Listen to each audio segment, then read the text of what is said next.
ayat 73, summa qasat qulubukum mim ba'di dzalik. Ya, kata Allah Subhanahu wa taala, kemudian ya, hati-hati kalian itu sangat keras. Ya. Jadi setelah mereka menyembelih sapi betina itu, hati mereka itu sangat keras. Ya.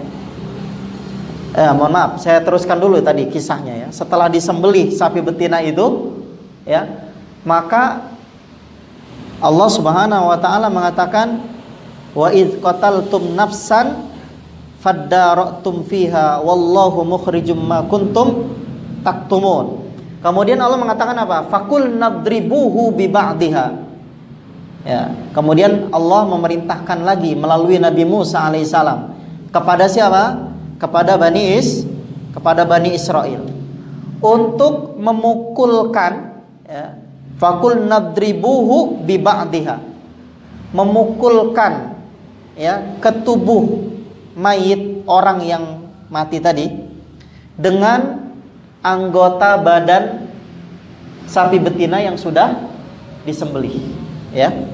Kadzalika yuhyillahul mauta wa yurikum ayatihi la'allakum ta'qilun. Kemudian dipukulkanlah, ya.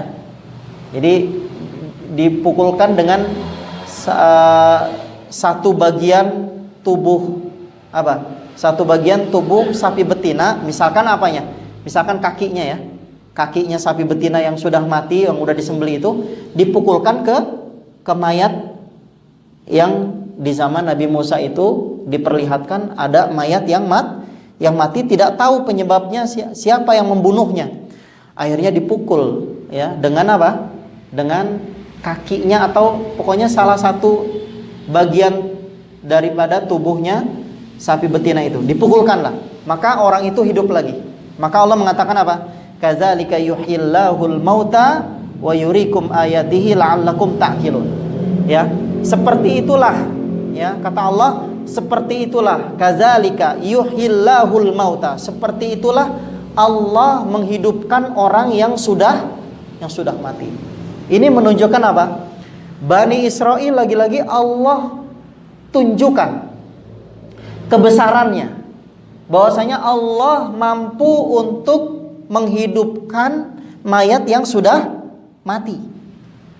Ya, mayat yang sudah mati itu tidak diketahui siapa pembunuhnya, ya, di kalangan Bani Israel, karena Bani Israel itu nggak ada yang mau ngaku siapa yang membunuhnya.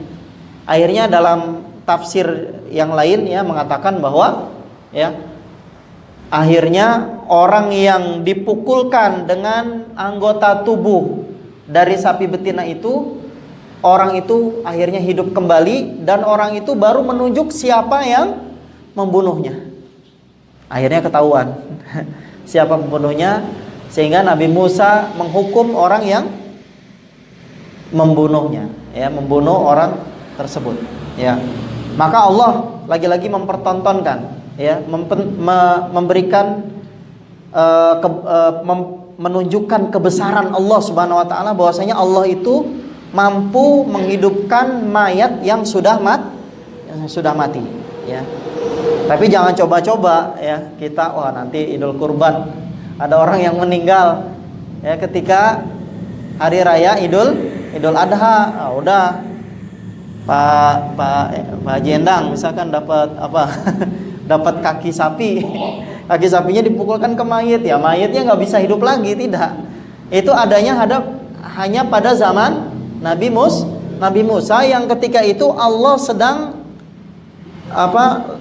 mengajak Bani Israel agar mengikuti Nabi Musa alaihi assalam. Karena sifat-sifat orang-orang Bani Israel, ya, yang di sana mereka juga ada orang-orang Yahudi, ya, yang sampai sekarang orang Yahudi itu masih ada, ya. Akhirnya Allah Subhanahu wa taala memberikan gambaran bahwasanya dari kalangan Bani Israel, ya, banyak di antara mereka yang membangkang kepada perintah Allah Subhanahu wa taala, dan Allah tunjukkan, ya, kebesarannya, bahwasanya Allah bisa menghidupkan mayat yang sudah mati. Wa yurikum ayatihi la'allakum ta'qilun.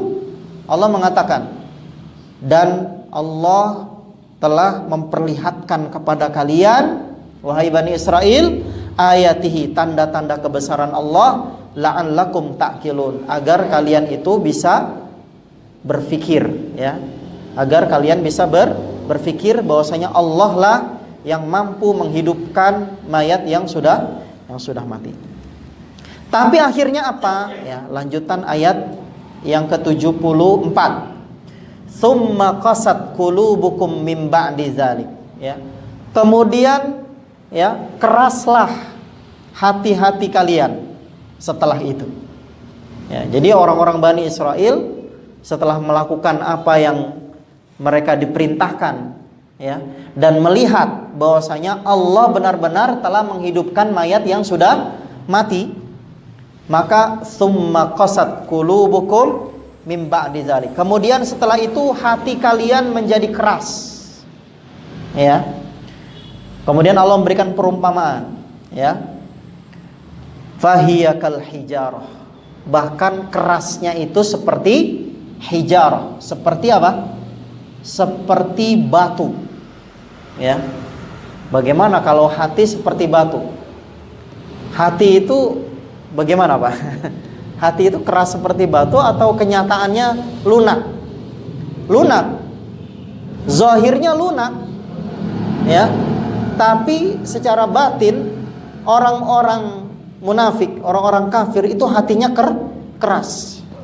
Iya, sifatnya membangkang, tidak mau menerima apa yang diperintahkan oleh Allah Subhanahu wa taala, apa yang ditentukan oleh Allah Subhanahu wa taala. Maka Allah umpamakan hati itu seperti batu, fahiya kal hijarah, ya.